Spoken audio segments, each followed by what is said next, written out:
Welcome to the Renal Research Institute, Frontiers in Kidney Medicine and Biointelligence, where we share knowledge and advances in kidney research with the world.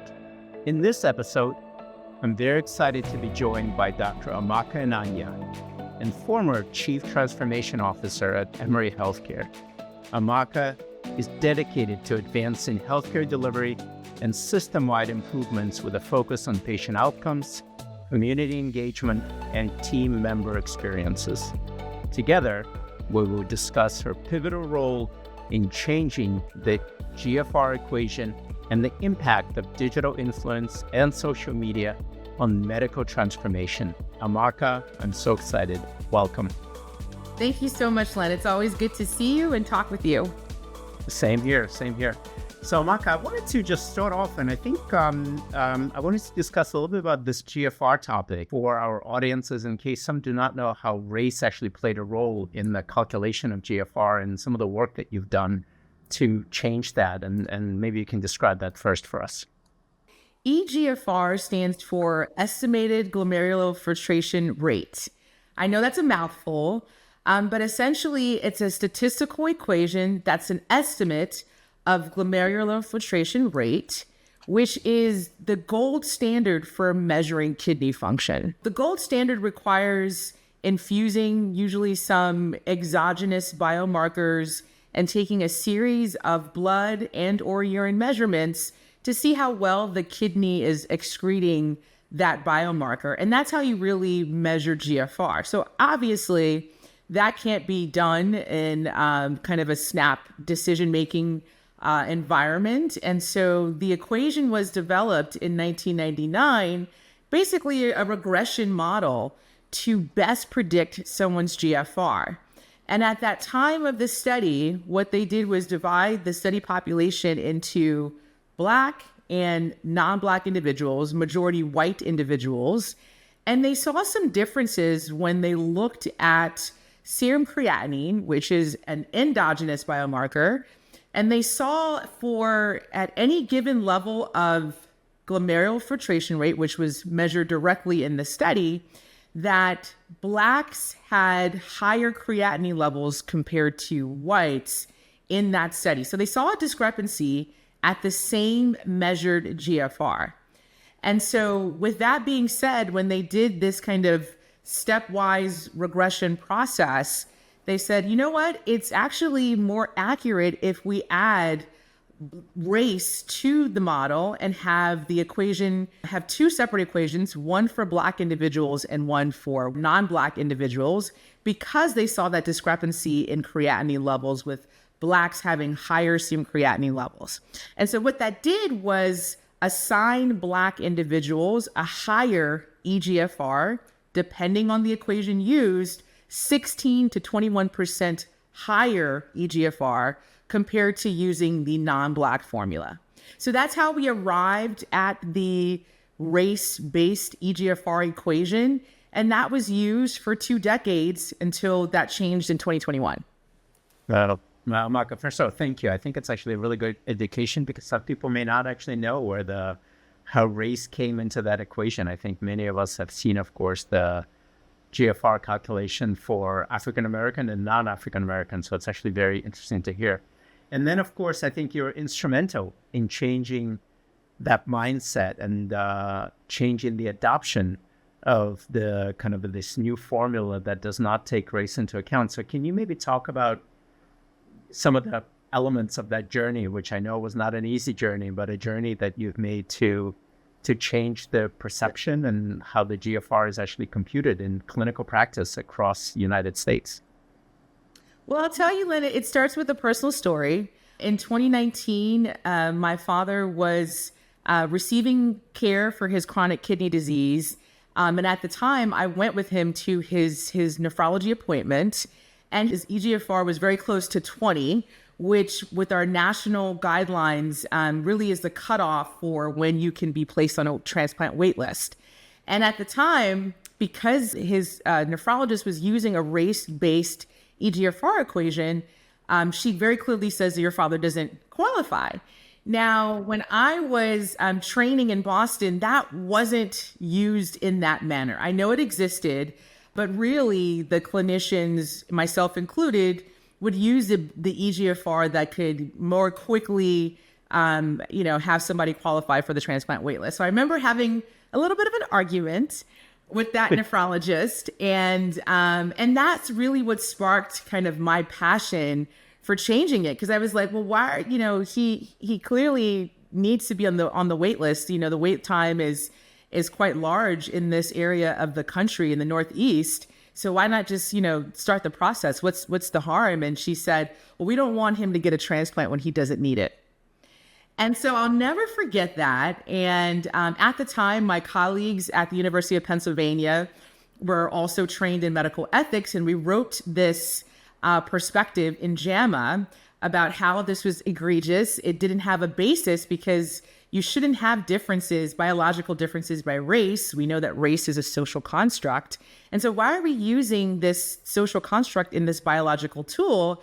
And that is how I, really became kind of the central figure, one of the central figures in this controversy. Before this, and because we published together, I was focused on patient-centered outcomes, quality of life, end-of-life decision-making. So this is a very different science for me to really get ingrained into equations and how they were developed and critiquing those equations. And so, really in a few months, I was starting to get talks nationally. I remember the Endocrine Society was one of the first organizations to invite me for a national talk based off of the JAMA perspective.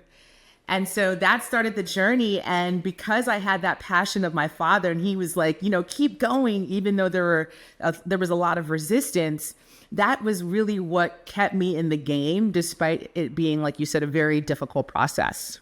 So it's a personal story. Isn't that amazing how a personal story sometimes translates to something much bigger than you probably anticipated back when that happened? So my assumption, of course, for our people who listen to this or watch this, of course, if it was not for the race-based equation, then the estimated GFR would have been a little bit lower. And then for that reason, of course, you would have been eligible to be on a transplant list already at that time. So correct. I think that makes perfect Absolutely sense. Correct. So you said a couple of things. You mentioned something about resistance to change. Mm-hmm. And I think maybe since you brought it up, I want to talk about it.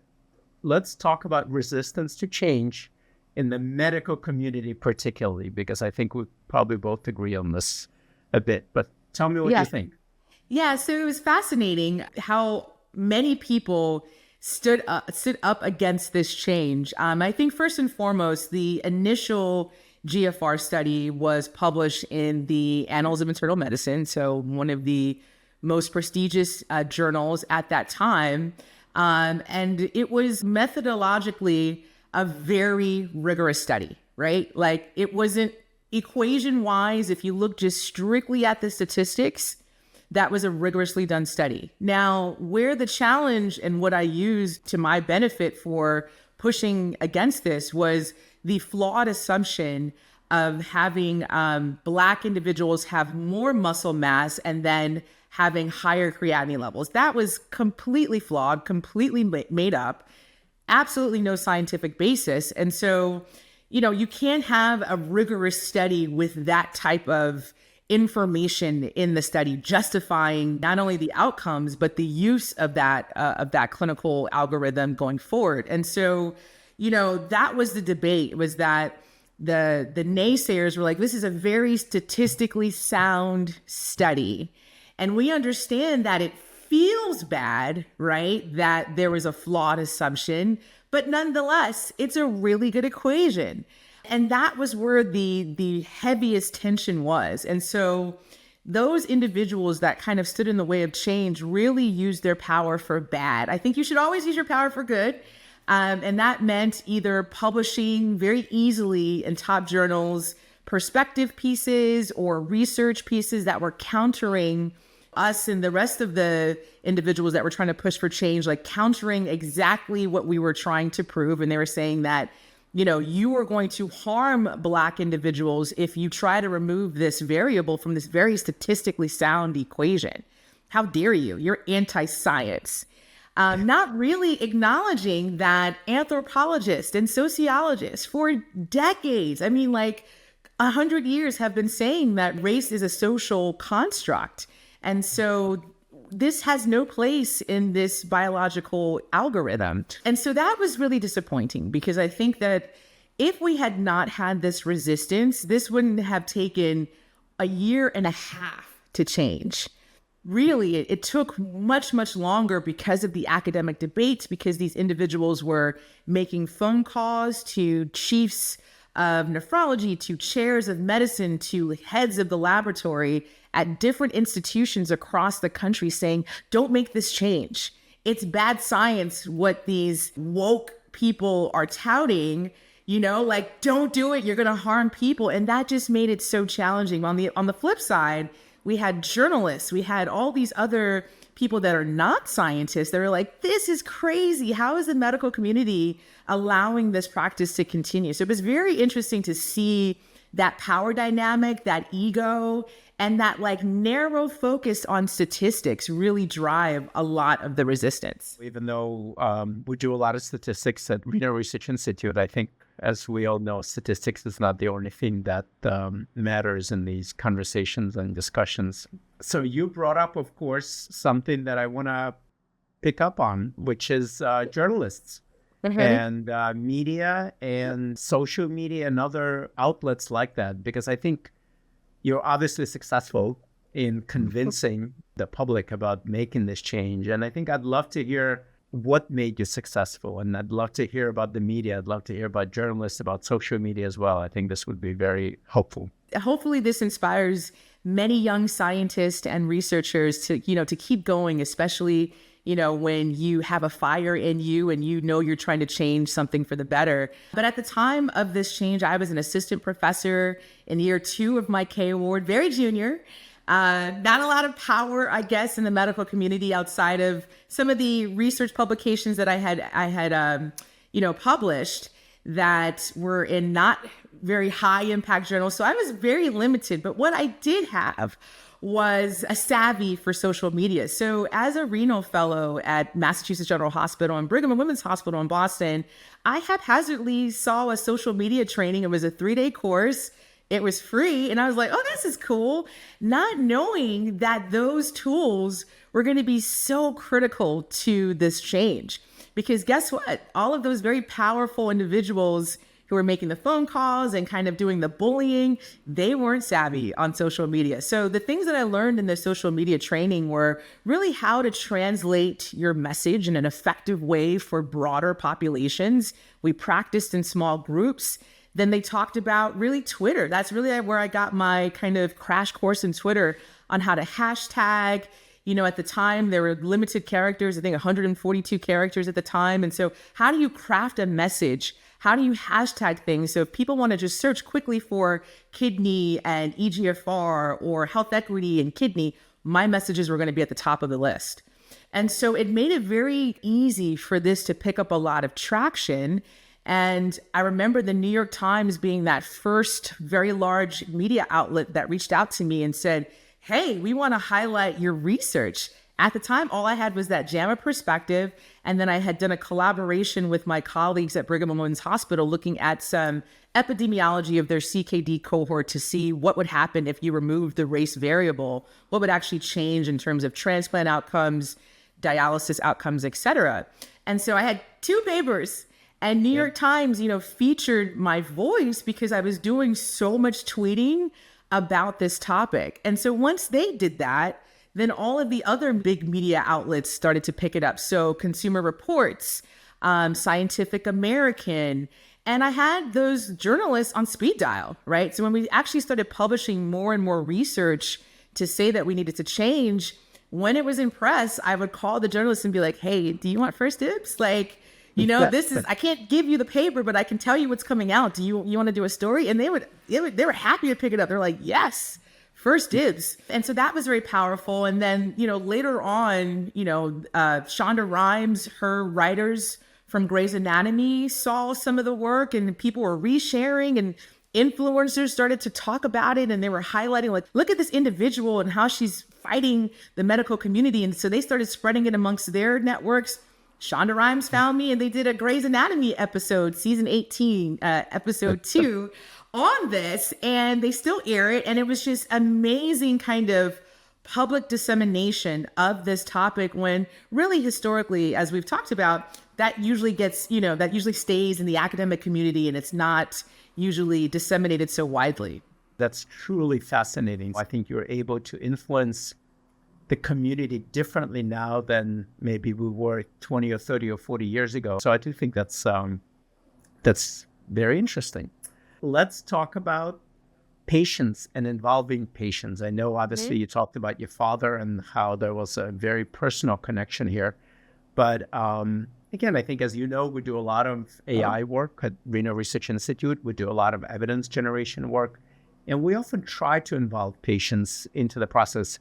But I think it reminded me how important that actually is. And so, again, I'd love to hear your perspective on this. Yeah, I know people have written, extensively about the power of the anecdote. But that's really kind of the central reasoning or passion for many researchers, many physicians, right? Is that there's anecdotes, all over the place, whether it's from their family or from their kind of experiences that have drawn them to science or drawn them to medicine. In particular, for this controversy, patients were really involved initially, just from hearing it again from social media or from traditional media outlets. And then later on, when the American Society of Nephrology and National Kidney Foundation formed this race and EGFR task force to reassess the use of this algorithm and to come out with national recommendations, there were 2 patients on that task force. Now, it's been published. There's no secret that task force was incredibly contentious, okay?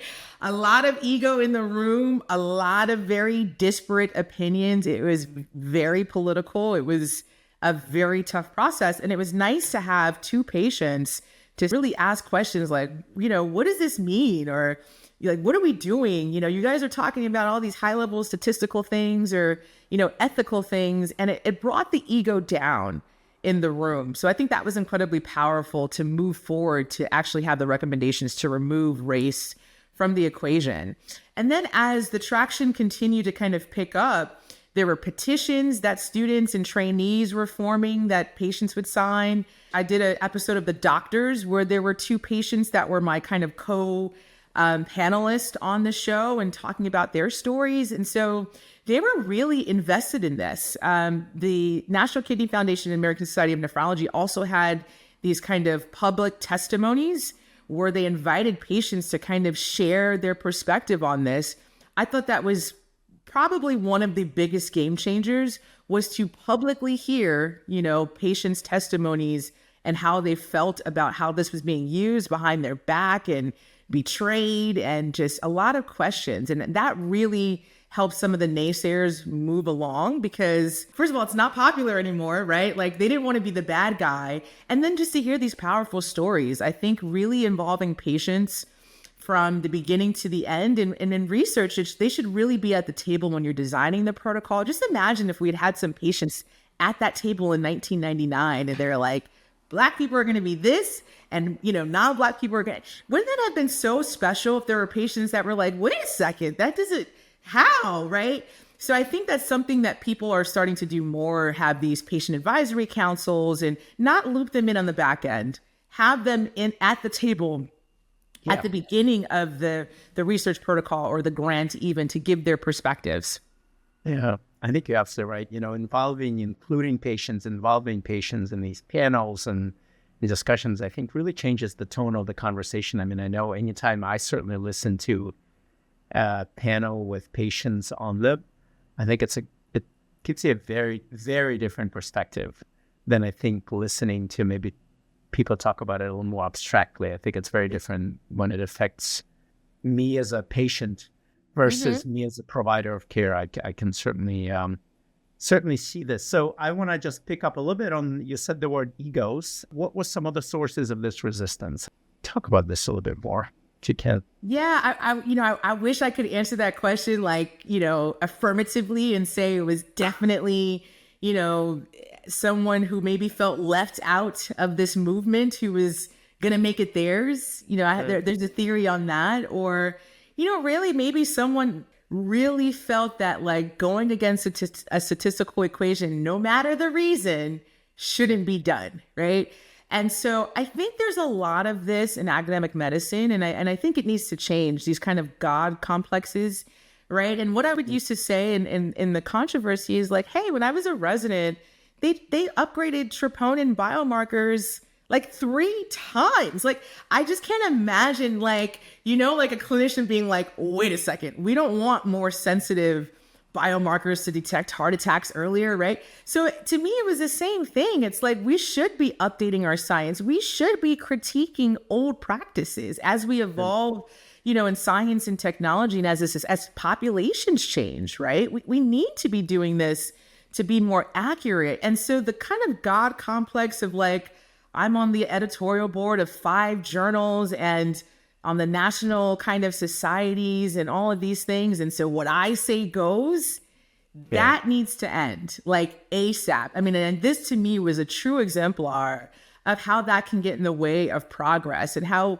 even as I later in my career, I may have a reckoning where even though I've been right a lot in this controversy and maybe some other things, I need to check my ego at the door, right? And if someone's challenging something I've said or done, or some work that I don't agree with, I need to be open to that discussion. And many of the, let's just say, more powerful leaders who did that were so incredibly helpful. And that to me is the true definition of being a fantastic leader. I often wonder if it's more of I think it is more present in medicine than it is in maybe other disciplines, be it engineering or biology or other areas. I do think there's something about medicine where I think this hierarchy maybe is a little bit more evident than in other industries. You talked a little bit about, in terms of the change that you were able to make, and I think, again, congratulations, because you were, of course, successful. Were there some things that maybe you would say there was 1 or 2 things that also helped you succeed? Was there anything else that you would say was maybe the right timing when that happened? The pandemic obviously brought a lot of opportunities or differences that in ways how we were able to communicate things, how we were to work remotely, how we were, networking, for instance. So I think my networking and the ability to collaborate with individuals where I don't think I would have had that opportunity before the pandemic so easily, messaging people, social media, emailing, talks, etc. The murder of George Floyd was really important in this process as well. And the racial reckoning that was occurring in medicine, and just looking inwards and being like, what is happening? Like, are we doing things that are harmful to Black individuals or other, subpopulations, minorities, racial, gender minorities? And so, what are we doing? That was so incredibly powerful and probably lucky, right? That a lot of institutions were like, wait a second, like, we don't want to be left behind. We want to look inwards and make sure that we're doing the best that we can for all patients, regardless of their background, right? And so that helped the messaging at times, but it also caused, again, the naysayers to be like, oh, this is all woke, right? This is politicized. And that is why the change is happening, instead of, again, digging deeper into the theoretical underpinnings of why racialized biology doesn't exist and is wrong. So I think that the timing of all of this was key to have rapid dissemination and to have people, really join the movement for change. Certainly during the George Floyd events that transpired in the country, and as you said, the awakening moment, I think the younger generation played a very significant role. And I think I'd like to tie back between the younger generation and the social media and the importance of these concepts that, even for me, I think they're a little bit foreign, although I get the idea of it, but things like influencer and social media and, who is more followed or less followed, and how important that has become in changing guidelines, changing public opinion, and so on and so forth. Yeah, I think this example was a really egregious practice that we were doing in medicine. Very simple to kind of understand that it's wrong, right? And so a very simple topic for someone to make a very short TikTok video about and circulate that widely. So Dr. Joelle Burvell, at the time that this was happening, was making a lot of videos about how harmful practices were done, racial biases were happening across medicine. He had millions of followers. he has since won the most prestigious journalist awards for his work. And I mean, that type of support and collaboration really went a long way. I mean, he's been on every talk show that you can think about. And this example of race and EGFR was one of the main things that he would talk about continuously for years. And so that only helped the cause. And I certainly had my little crash course testing, but I was no TikTok expert at that. I made one viral video. I'm proud of it.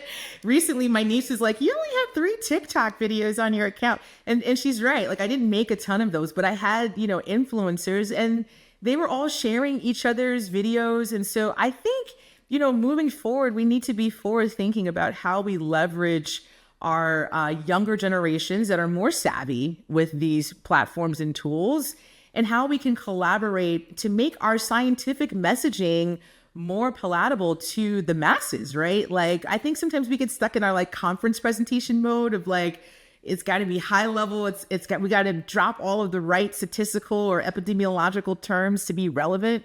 No, it has to go back to, again, that patient story, and using different storytelling methods, whether it's using influencers or other methods on these platforms, even doing a viral dance. Can you imagine talking about a research study and dancing at the same time? That makes things go viral. People remember that. So I think we should be thinking about how we leverage that rather than shying away from it and being oh, that's anti-science. You never know, podcasts may become the future of delivering medical messages to the community. Absolutely. I think there's such an important component about the fact that generally the younger generation is much more connected to social media. I think that's a very important point in my mind, because I do think that's something that's there's only going to be more and more users. Obviously, as the younger generation is aging, I think they're all used to using social media, and I think we'll see more and more of it. And I would not be surprised if in the future that will become a much more important method of actually getting the messages out, not just about, trends and other things happening, but actually healthcare messages and maybe guidelines and other things that are coming out. I mean, again, you certainly want to get it backed up by science, but I think in how you get that message out, so many organizations, I think, are struggling they may be coming out with nephrology guidelines or cardiology guidelines, but I think actually getting the message out there and getting it adopted in the scientific and medical community, I think that often may be difficult to do. And maybe social media is certainly one of the ways of helping this, as opposed to, some people may say, no, it's, that's not the traditional medicine. But I actually think it should really augment whatever people do from a more traditional dissemination of information in medicine, such as publishing. So yeah, I totally agree. And now that we have these, all of these AI agents, that's a game changer too, to have, even a conversation with an AI agent, and partnering or powering that with an influencer. And there's so many things that you could do that makes that scientific message so much easier to digest and so much more relevant. It'd be really interesting to see uptake of guidelines, like you're saying, if you were to use just various methods of social media or AI kind of agent messaging to see what is the effect on people's behavior, their health and their health outcomes. Now you got me thinking, maybe we should do some analysis of whether certain changes in guidelines were more accepted because they were also kind of shared on less traditional methods of disseminating information. I think that's actually very interesting. So I'm sure someone's already looking at that. I know. I just need to, I got to go through that 3-day course. I think it's the course. Right. Yeah. Social media course. Hey, Amaka, I have a couple other quick questions for you. One of the questions was about transformation. I mean, of course, you've done so much transformative work in healthcare, and certainly at Emory. Talk about this a little bit. What do people get wrong about transformation in healthcare? Just what are your thoughts about this topic? Yeah, so I like to borrow from the business literature about case studies of change resistance, change management. I mean, that has all been widely described, and I think that we don't understand it as well in healthcare. for instance, John Cotter, who is a Harvard Business School emeritus professor, has 8 stages of transformation. And I won't go through all of them, but if you skip any of those stages, like your transformation will fail. One of them is to really kind of garner a powerful team when you're trying to do transformation. I think incorrectly, especially what we've been talking about, people think of a hierarchy, right? And the most powerful is at the top. So let's get in good with the journal editors and the chiefs and the chairs, hospital presidents. But no, it needs to be frontline workers, right? It needs to be those people who are really driving the change, those people who can really sabotage your change efforts if they're not on board. They need to be incorporated with the kind of design of the change, right? And those are going to be the people that really carry, that is the powerful coalition. And I think in the case of race and EGFR, it was students, it was trainees, it was patients, community organizations. Those were the frontline people carrying out this kind of messaging and change forward. You need to be constantly rewarding those individuals that are bold, right? That are kind of aligned with your transformation vision and moving barriers out of the way. Again, something that we don't do well in medicine. The people at the top get all of the awards, right? They sweep all of the awards regardless of their bad behavior. They're never removed. Why is that, right? And just thinking of the status quo and how long it takes for us to translate, our research to kind of the bedside practice, it makes me question, is it because we're not doing the transformation in the way that it's been described? And then, I'll skip to kind of the last part, and that is the succession planning and making sure that change is sustainable. So for the case of race and EGFR, we had the task force recommendations from ASN and NKF, which made, it clear this is what our 2 biggest nephrology societies are recommending. But I was also honored to be a part of the federal policies that came from this work. And there were 3 that were game changers for transplant care. The first said that there could be no race-based algorithm used in transplant waitlisting. The second, which to me was the most transformative, was to review all Black individuals on kidney transplant waitlists and use that new race-neutral equation that we had developed, myself and the original researchers, and apply that to that waitlist time. And so, like you said, if you remove that Black race variable, you shifted people's EGFR downwards, giving them more waitlist time. And so a bunch of people got moved up on the waitlist. As of July, 19,000 Black Americans had their waitlist time modified, and over 6,000 Black Americans have received kidney transplants because of those changes. Those federal policies and that national recommendations were key to sustainability. If we had just published a paper saying like, here's the race neutral equation, yay, right? Nothing would have happened. So you really needed to have those guideline changes. You really need to have those federal policies so that we don't slide backwards and start to regress to the old and the comfortable way of the status quo. And so, again, there are these key steps for transformation that I just don't think that people in healthcare know about, nor do they apply it to, our scientific and clinical practices in transformation. We do a lot of publications, obviously, within Renal Research Institute. It'd be interesting to actually take one of these examples and augment what we may be doing with the more traditional dissemination of information with some more social media.